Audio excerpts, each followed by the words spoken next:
আপনারা অনেকে মনে করেন যে ইংলিশ সাপ্লিমেন্টারি বইটা হচ্ছে আমি সেল করি বা আমি রাইটার, কিন্তু এমন কিছুই না। এই যে রাইটার আমার সাথেই আছে, এই ভাইয়া হচ্ছে এই বইয়ের রাইটার এবং উনি হচ্ছে বইটা সেল করে।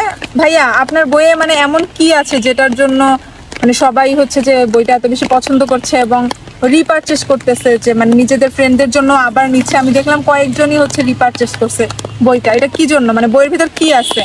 আমরা হচ্ছে যে যতগুলো টপিক আছে গ্রামারের ফার্স্ট টু লাস্ট প্রতিটা টপিক ওয়ে অফ প্রেজেন্টেশন বা উপস্থাপনার দিক থেকে খুব সহজ করার চেষ্টা করেছি, যাতে যারা একবারে ক্লাস 6-7-এ পড়ে বা ইন্টার সেকেন্ড ইয়ারে পড়ে তাদের জন্য জিনিসটা রিলিভেন্ট থাকে। এবং হচ্ছে আমরা সহজ থেকে আস্তে আস্তে একটু কঠিন করেছি এবং মূলত প্রতিটা গ্রামারের আমরা খুব সুন্দরভাবে ধরেন আমরা একটা টপিক এখানে দেখতেছি যে কমপ্লিটিং সেন্টেন্স, আমরা কমপ্লিটিং সেন্টেন্স কিভাবে প্রেজেন্ট করেছি দেখেন, একটা খুব সুন্দর করে কমপ্লিটিং সেন্টেন্সের আমরা রুলটা লিখেছি, সাথে হচ্ছে ওই যে সেন্টেন্সটার স্ট্রাকচারটা লিখেছি, যাতে পরীক্ষার মধ্যে একটা স্টুডেন্ট যখন কমপ্লিটিং সেন্টেন্স অর্ধেক দেওয়া থাকে বাকি অর্ধেক দেওয়া থাকে না, যাতে তারা এই স্ট্রাকচারটা সম্পূর্ণভাবে ফলো করে তারা হচ্ছে তাদের পরীক্ষা আনসারটা করতে পারে।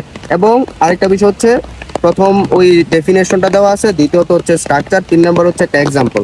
তো এই সুন্দর প্রসেসে যদি কেউ একটা স্টুডেন্ট পড়াশোনা করে তাহলে তার জন্য রিয়েলাইজেশন করা বা ওই টপিক সম্পর্কে ধারণা করা খুব সহজ হয়। তাছাড়া বইয়ের মধ্যে অপ্রাসঙ্গিক তথ্য যেগুলো একেবারে দরকার নাই, যে ধরেন আমরা কমপ্লিটিং সেন্টেন্সের মধ্যে 20টার মতো রুল পড়লেই যথেষ্ট, কিন্তু আমরা যদি অন্যান্য মার্কেটের অন্যান্য বইগুলো দেখে দেখবেন যে প্রায় 50টা 60টা রুলস যেগুলো একেবারে আসেই না।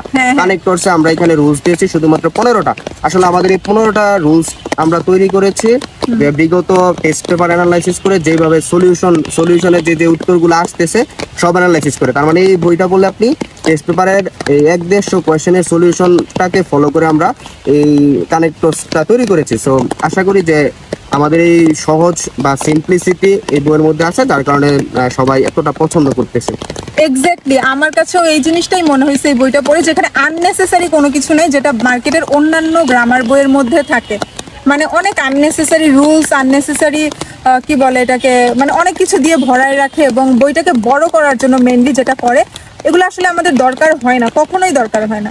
সো এত বড় বা এত মোটা বই নিয়ে আসলে কোনো লাভই আসলে হয় না। ওটা পড়তেও ভয় লাগে যে এত বড় বই, এটা পড়ে শেষ করবো কিভাবে। সো ওইটা না নিয়ে আমার মনে হয় যে এই বইটা নেওয়া আপনাদের জন্য বেশি ইজি হবে, বেশি হচ্ছে যে হেল্পফুল হবে, বেশি বেনিফিশিয়াল হবে আপনাদের জন্য এই বইটা নেওয়া।